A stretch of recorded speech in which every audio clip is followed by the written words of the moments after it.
আজকে চলে আসলাম শ্রীপুর বিসমিল্লা হোটেলে। তো আমরা বিফ হোটেলের ভিতরে প্রবেশ করতেছি। আসসালামু আলাইকুম, সবাই কেমন আছেন? তো আমরা আজকে বিসমিল্লা হোটেলের যে খাবার আইটেমগুলো সেগুলো আপনাদেরকে দেখাবো। এখানে আসলে এই বিসমিল্লা হোটেলটা অনেক দিন পুরনো একটি হোটেল, যেখানে আসলে আমাদের শ্রীপুরের থানার মাঝে এটাই একটি অন্যতম হোটেল। এই হোটেলের অনেক পরিচিত আছে। তো আমরা এখানের খাবারগুলো আসলে একবারে নিত্য নতুন এবং এখানে কোনো ভেজাল মুক্ত খাবার।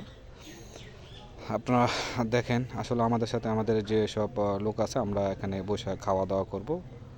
তো এখানে আসলে খাবারগুলো অনেক পরিষ্কার, বা হোটেলটাও অনেক পরিষ্কার, অনেক ভালো একটি মানের হোটেল। এখানে শুধু একবেলায় খাবার দেওয়া হয়, এটা হচ্ছে দুপুরের যে খাবার লাঞ্চ, সেটাই শুধু ব্যবস্থা করা হয়। আর সকালে আর কোনো খাওয়া দাওয়া হয় না। তো ভিডিওটা ভালো লাগলে সবাই ভিডিওটা শেয়ার করে দিবেন।